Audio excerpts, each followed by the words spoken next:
thank you so much for clicking on this video. My name's Olivia and I am a gender affirming voice teacher. When you're getting started with vocal feminization, it can be both exciting and challenging. One tool that can really help through this process is recording yourself and listening back. Listening to recordings can provide insight that you might not get otherwise. And it can help you make more nuanced and targeted adjustments to your voice. So in this video, I'm going to talk about 4 reasons that you should be recording your voice and listening back. So let's get started.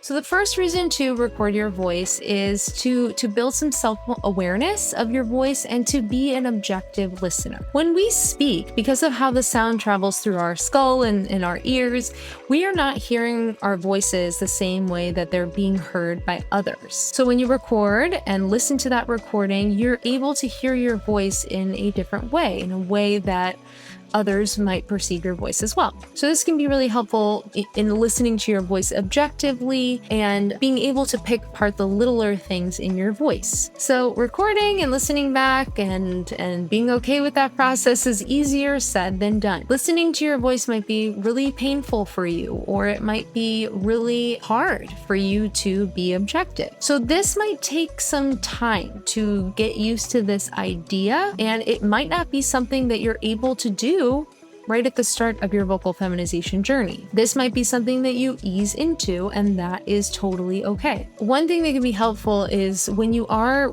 making recordings to listen back, maybe don't listen to them immediately. So if you make a recording, maybe wait a couple days and come back to it, so you have a little separation with what just happened, and you can be a little bit more objective in those moments. The second reason to record your voice and listen back is so that you can track your progress and set personal goals. When you have recordings from all the way at the start of your vocal feminization journey, you're going to be able to track your progress. You're going to be able to hear the differences between how your voice was versus how it is right now. So this can be motivating. It can be a way to actually recognize when you have made progress, because something that can happen is that maybe you're chugging along with your progress and maybe your voice is not exactly where you want it to be yet. So it's hard for you to recognize the progress that you have made. So sometimes I'll have my clients listen back to an old recording to say, you know what?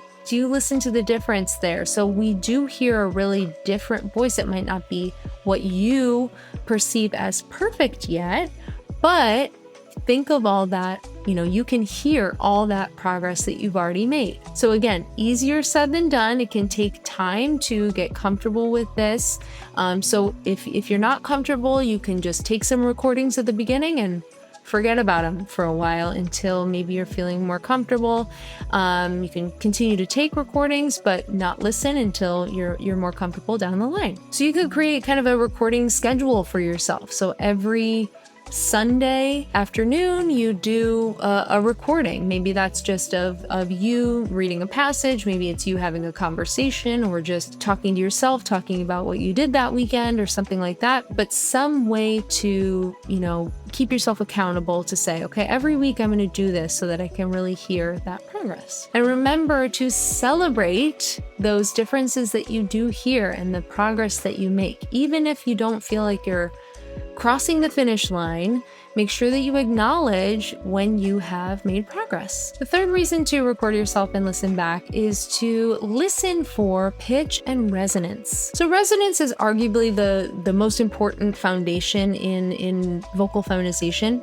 So making sure that you are listening for your forward resonance as you're speaking, your brighter vowel sounds. Making sure that you can hear the difference between bright and dark sounds is going to be really important and really help you throughout your progress. So additionally, if you are working on pitch and you're not sure if your pitch is kind of coming down as you're speaking or if it's staying around the same range, you can use recordings to hear. Do I hear that pitch is going down? Is it actually that I'm getting darker? And start to kind of pick that apart. Do I hear a high pitch that's getting darker, or do I hear a pitch that's getting lower and it's staying bright? What's going on here? So kind of putting those two elements together as you listen and, putting them together so that you can pull them apart is really helpful in this process. So you can also use voice tools, use that app to use the analyze feature to check out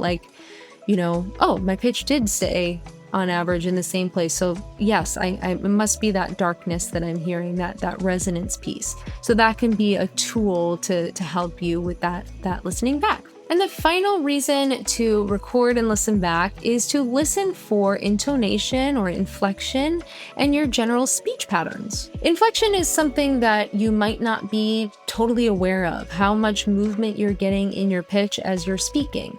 So listening back can be a really great way to understand, oh, actually my pitch was really flat there, or wow, I'm getting a lot of movement in my pitch, or wow, I take a lot of pauses when I speak, or I'm saying a lot, or I'm speaking really fast. All those things you can kind of pull apart and listen for that speech pattern and inflection, which can be really helpful as well. So overall, this concept of recording and listening back, I think can be really helpful. Again, this is not easy and it's not for everyone. It may not feel comfortable for you, and you might want to rely on your teacher you're working with for your feedback.